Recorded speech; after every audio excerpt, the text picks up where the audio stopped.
Nearly 22 years ago, Busta Rhymes dropped Extinction Level Event, the final world front.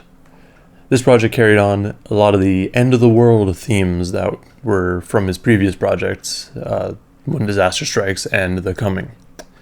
Now, you may be wondering why I'm talking to you about an album that came out 22 years ago on December 15th, 1998. But others of you may be aware that he dropped the follow-up, Extinction Level Event 2, The Wrath of God, this past Friday, October 30th, 2020. So, it's only right to consider the original. Welcome to the Bar for Bar podcast, and welcome to the Extinction Level Event. So, the reason that we're going through this is it's a follow-up, or the original to the follow-up, which I'm going to be talking about later on this week. Now, it's important to consider the original because there are a lot of things that may only exist in the original, such as the idea of the world ending in the year 2000. But there's also other things to talk about, like, sure, the year 2000 may have been the end of days or the thing that everyone's worried about, but Busta Rhymes also talks about other things in this project that aren't necessarily literal extinction level events. They are a little bit more personal, you could say, but I'll get into that in a little bit. Now, it's like I was saying, it is good to have an idea of what the original was all about, especially considering this is a follow-up, and considering that Extinction Level Event, the original, was so well received when it came out. Hell, I think it was nominated for Grammys, and it just sold really well. I think it went platinum, which isn't a thing that happens at all anymore. So it's impressive, to say the least. So when you have that in mind, you want to look at what was done and what it accomplished. And then, I mean, obviously you're going to have to compare it to the new one. Like, that's just going to happen. Now, an Extinction Level Event, if you need a little bit of clarification, is an event that basically brings on the end of days and the end of life on Earth as we know it. So it's most notable when there's a sudden shift in the genetic makeup of organisms. I think the last time we really saw that sort of shift was with dinosaurs. I'm not entirely sure because I'm not a science boy anymore. Anyways, that's essentially what an Extinction Level Event is. So, like I said, this project came out in December of 98. So, kind of an interesting time. So, right around then, I mean, obviously everyone's always concerned about the world ending, but this was close enough to the year 2000 where people were concerned. So the biggest concern is that, what's going to happen to all the technology? Because that was the biggest issue. They're like, what's going to happen when the clock hits midnight and all of our tech just isn't working anymore? So I think even there was a lot of devices that had to be updated, and had to basically be patched to support the year 2000 and beyond. I want to say Microsoft had a big deal about it too. Like, they had to be like, oh shit, we gotta do something. I mean, year 2000 for me was weird because I was in first grade, so I don't really remember much. I just remember it being like, why is everyone tripping out? But it does make sense because it's super uncertain.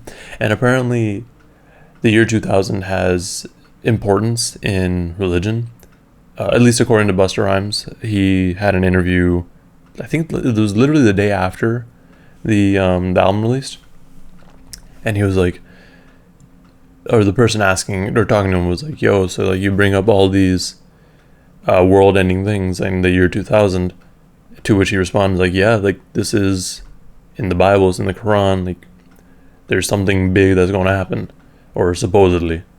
I don't think anything really happened in the year 2000 other than everyone tripping out and New Millennium and stuff. But, you know, like, he had other sources to kind of like back him up.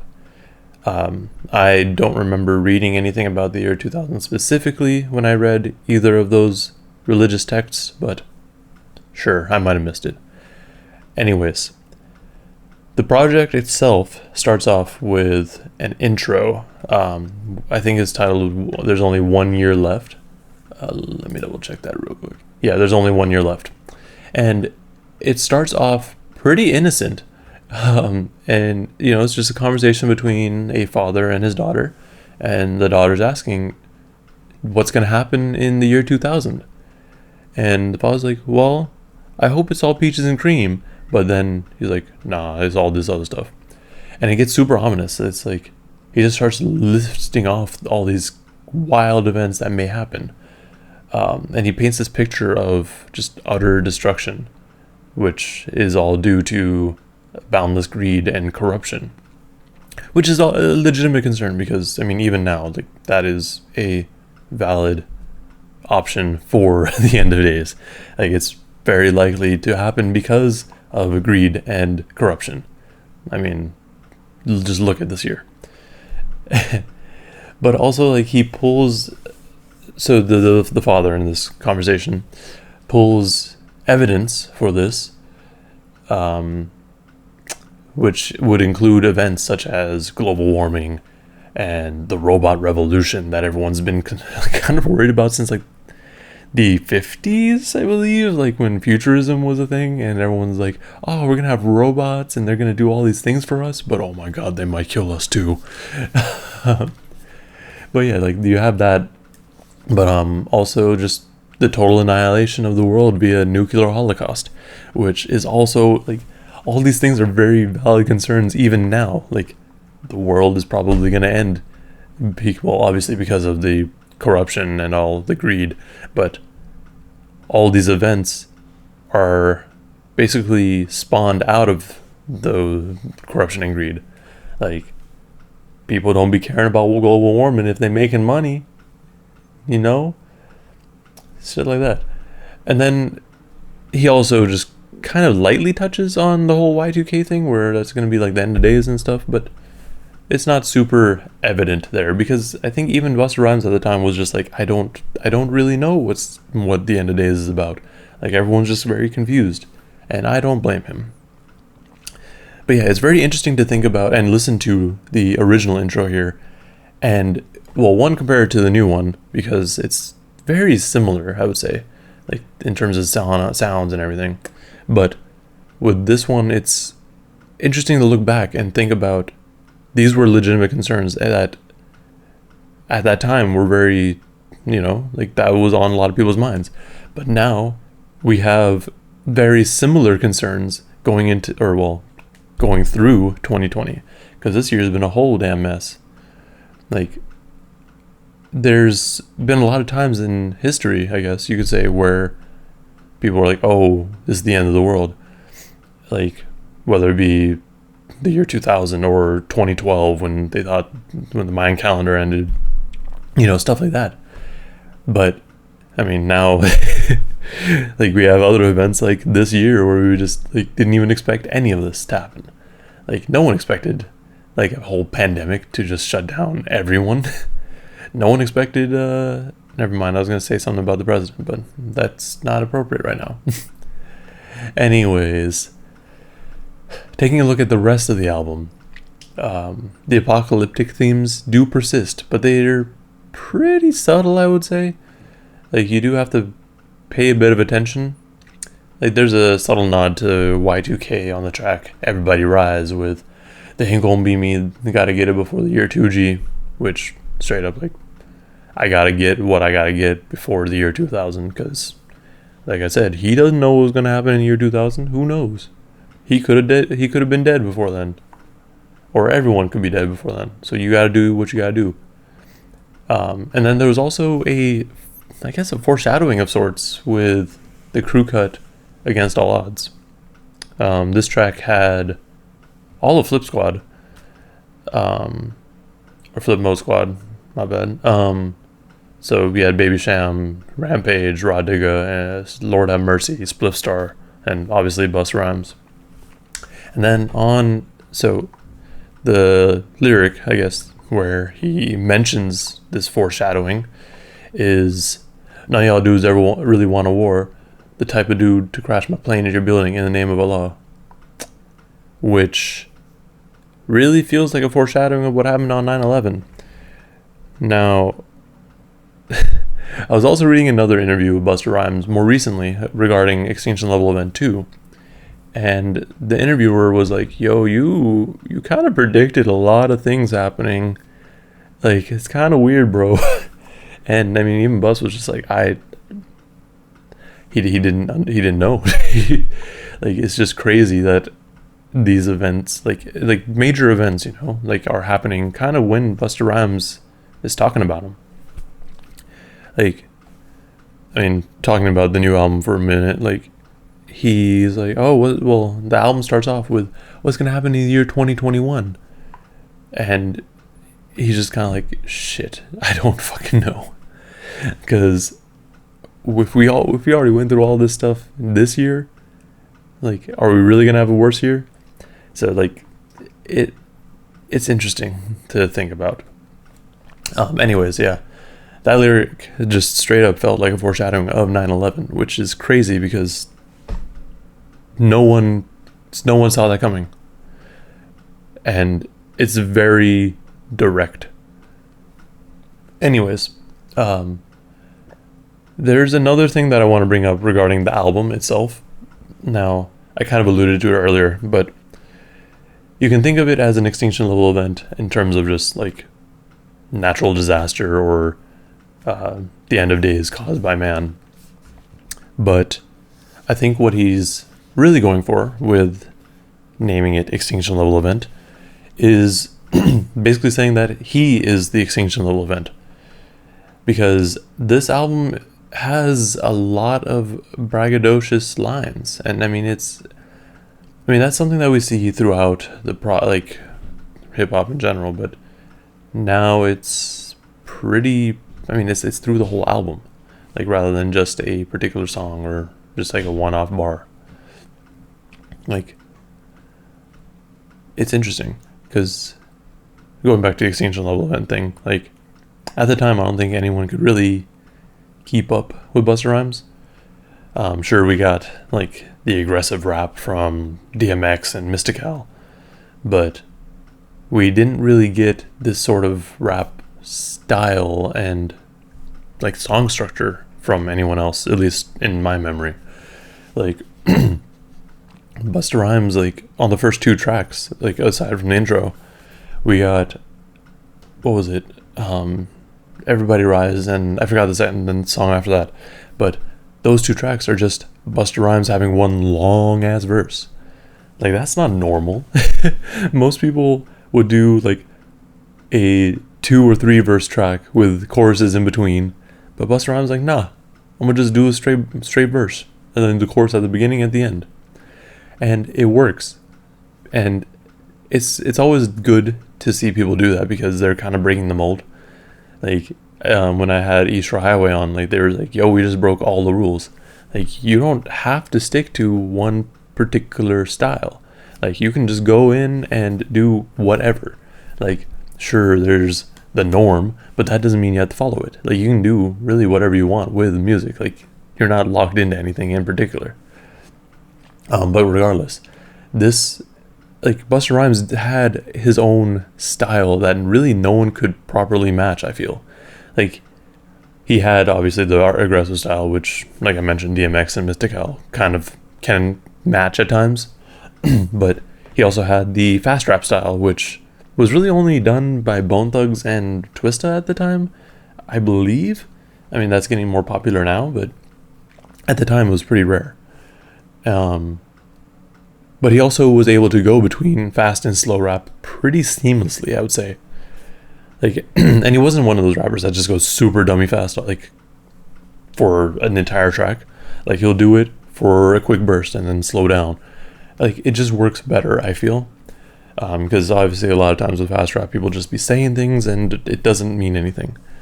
I'm not saying that Bone Thugs and Twista didn't say anything. I'm just saying with some of the fast rap that we've gotten, it's just a bunch of gibberish. Like, there's no meaning, no substance, no rhythm. Anyways, Busta Rhymes is just really able to do that well. Like, he's able to switch between the two styles pretty easily. And I think that's great. Moving on from there, though, there's just a few tracks that I want to bring up. Just because, like, they're major tracks that you should kind of pay attention to. The first one is the title track, Extinction Level Event, the Song of Salvation. And to me, the song sounds really melancholy and very fitting for this sort of album, I'd say. But the sample is from Vanity Fair's Early in the Morning, which is just them going la la la la la la. Like, it's kind of creepy, not gonna lie, but like, it sets the mood for that sort of song really well, and it makes it seem kind of like that sort of the chorus bit makes it feel almost like a religious sort of song, like, or a hymn of sorts, like, and it's something that you should kind of pay attention to. Now, obviously, it's also titled Song of Salvation, so it's kind of meant to be that sort of song. And on this track, it kind of reinforces my idea that this Extinction Level Event is Busta Rhymes himself, because he's talking about how dope he is, basically. Like, the braggadociousness is in full effect. Let's see. Yeah, I mean, it's just one of those songs that's like, it's a song of salvation. So it's I guess you could consider it a religious themed song, but it's really meant to kind of bring the listener peace when they're, I guess, dealing with these extinction level events. Another song I want to bring up is Give Me Some More, which was also just one of the first singles for the album. The reason I want to bring this one up is because it samples the theme to the film Psycho, which, I mean, I've heard it pretty frequently beyond this, but it's important here because it makes it feel more creepy and scary and spooky feeling. Like, it makes it more fitting for this sort of album. And it just, continues on the themes, or it does a good job of continuing on these themes from earlier on in the project. And it's also one of the tracks where Bus really brings out his fast raps and does it well. Another one of the singles for this album was Give Me Some More, which, I mean, I just said Give Me Some More. Sorry. Another one of the singles for this project was What's It Gonna Be, which featured Janet Jackson. And I really only want to bring this one up because it's one of those like late 90s, early 2000s sort of the tracks with a rapper and a singer that, just works well. Kind of like the whole Ja Rule and Ashanti thing. Like, it's just fun. Like, I like it. It's also just nice because we got a couple of those tracks on the new project, Extinction Level Event 2. So it, just kind of brought me back to the old days when we got more rappers and singers together. And I don't know, it just has that 90s feel. I also want to just mention that the music video is super 90s. Like, this was done back when CGI wasn't amazing, at least compared to today's standards, but it was amazing at that time. But honestly, looking back now, it looks hella goofy. But I mean, still, it's a fun video to go back and look at. You're like, oh yeah, this is what was going on back then. Now, with all of that in mind, like the couple of songs, what this album is about, what it's really supposed to, what I feel it's going for, like being Busta Rhymes being the Extinction Level Event, does it hold up? Kinda. Now, I only say kinda because, well, I mean, it's a product of the 90s. So it feels a little dated. And I mean, that's not a big deal. Like, when I went back to re-listen to it, like I knew fully like what to expect. And even when I listened to it originally, like I knew it came out in the 90s. I wasn't expecting it to sound super crisp and clean like we got nowadays. Even a few years ago, like, you know, it's a different sound. But I mean, you know, you really shouldn't be going into this album expecting it to be crisp and clean because it came out in 98. Like, come on now. However, like, I mean, well, before I get into that, like, yeah, it's super 90s. Like, the beats are very 90s. The mixing is pretty 90s. Like, when you compare the levels of this album to the new one, like, you gotta turn the volume up a little bit more. But also, it kind of sounds like, you know, when you listen to 36 Chambers and it sounds kind of like grimy and there's like some like static and stuff. It's kind of like that. It sounds like you're listening to it off of a tape almost, which again isn't a bad thing. It makes the album work well.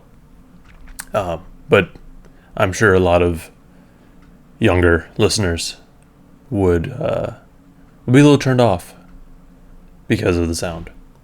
Anyways, though, the points at which I feel like it does hold up really well is just kind of like the concept and the idea of the project. So yeah, theming it off of the Extinction Level Event, like the end of days. It was very fitting at that time, but it's also very appropriate now, which makes sense for him to, because he released the next one right around this time where we don't know what's happening anymore. And a lot of the things that are or were a concern back then are still a concern now. I mean, if you look at the album cover for the original Extinction Level Event, it is Wall Street on fire. And again, that kind of goes into the corruption and greed aspect of the end of days, which is even more evident today. I mean, we are in a pandemic and somehow the economy is still doing great, or better than it should be. You know what I mean? Like, it doesn't make sense. So it's appropriate for him to have released a follow-up to this sort of album.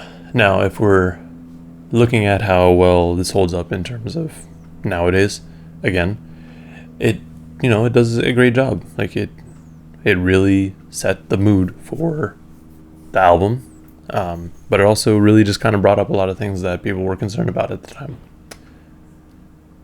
If we take a step back from the whole event aspect of it, like these major events that are causing extinction, we see it's more of a Busta Rhymes being the Extinction Level Event sort of thing.